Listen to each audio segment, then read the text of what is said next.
ಗೌರಮ್ ನಿಲ್ವಾ ಎಲ್ಲಿದ್ದಾಳೆ?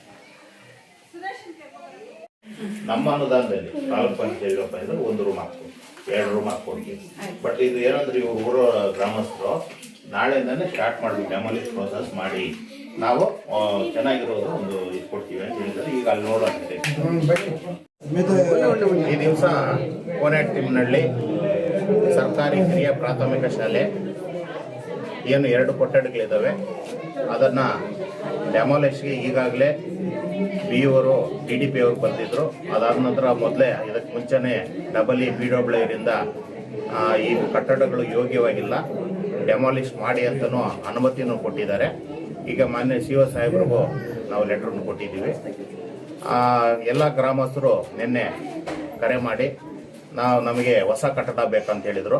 ಅದರ ಪ್ರಕಾರ ನಾವು ಈಗಾಗಲೇ ಮಾನ್ಯ ಶಾಸಕರಿಗೂ ಈ ಗಮನ ಈ ಒಂದು ವಿಷಯದ ಬಗ್ಗೆ ಮಾಹಿತಿಯನ್ನು ಹೇಳಿದ್ದೀನಿ. ಅವರು ಸಹ ಒಂದು ಕೊಠಡಿಯನ್ನು ಮಾಡಿಕೊಡ್ತೀನಿ ಅವರ ಅನುದಾನದಲ್ಲಿ ಅಂತ ಹೇಳಿದ್ದಾರೆ. ಅದರ ಜೊತೆಗೆ ಬಹುಮುಖ್ಯವಾಗಿ ನಮ್ಮ ತಾಲೂಕ್ ಪಂಚಾಯತ್ ಜಿಲ್ಲಾ ಪಂಚಾಯತ್ ಅನುದಾನ 15ರಿಂದ 20 ದಿವಸದಲ್ಲಿ ಬರ್ತದೆ. ಅದರಲ್ಲಿ ಫಸ್ಟು ಒಂದು ಹೊಸ ಕೊಠಡಿಯನ್ನು ಈ ಒಂದು ಊರಿಗೆ ಮಾಡಿಕೊಡ್ತೀವಿ. ಇಲ್ಲಿ 16 ಜನ ಮಕ್ಕಳು ವಿದ್ಯಾಭ್ಯಾಸ ಮಾಡ್ತಾ ಇದ್ದಾರೆ. ನಮ್ಮ ಸುರೇಶ್ ಸರ್ ಒಂದು 2 ದಿವಸ ಹಿಂದೆ ನನಗೆ ದಳಸ್ತೂರು ಗ್ರಾಮ ಪಂಚಾಯತ್ ಭೇಟಿ ಕೊಟ್ಟಾಗ ಅಲ್ಲಿಗೆ ಬಂದು ಮನವಿಯನ್ನು ಕೊಟ್ಟರು. ಅದಾದ ನಂತರ ನಮ್ಮ CRP ಸರ್ ಅವರು ಮತ್ತು BOರಿಗೆ ಮಾಹಿತಿ ಕೊಟ್ಟ ತಕ್ಷಣ ಅವರು ಇಮಿಡಿಯೇಟ್ ಆಗಿ ಅಟೆಂಡ್ ಮಾಡಿದ್ದಾರೆ. ಈಗ ಎಲ್ಲ ಗ್ರಾಮಸ್ಥರ ಮನವಿ ಏನಂದರೆ ಅಲ್ಲಿವರೆಗೂ ಒಂದು ಟೆಂಪ್ರರಿ ರೂಮ್ ಕೊಡಿ ಅಂತ ಹೇಳಿದ್ವಿ.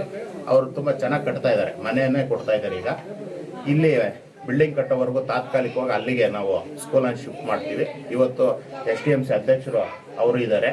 ಇಲ್ಲಿ ಒಂದು ನಿರ್ಣಯವನ್ನು ತಗೊಂಡು ನಾವು ಆದಷ್ಟು ಬೇಗ ಮೊದಲ ಆದ್ಯತೆ ಮೇರೆಗೆ ಈ ಊರಿಗೆ ಒಂದು ಕಟ್ಟಡನ ಕಟ್ಕೊಡ್ತೀವಿ.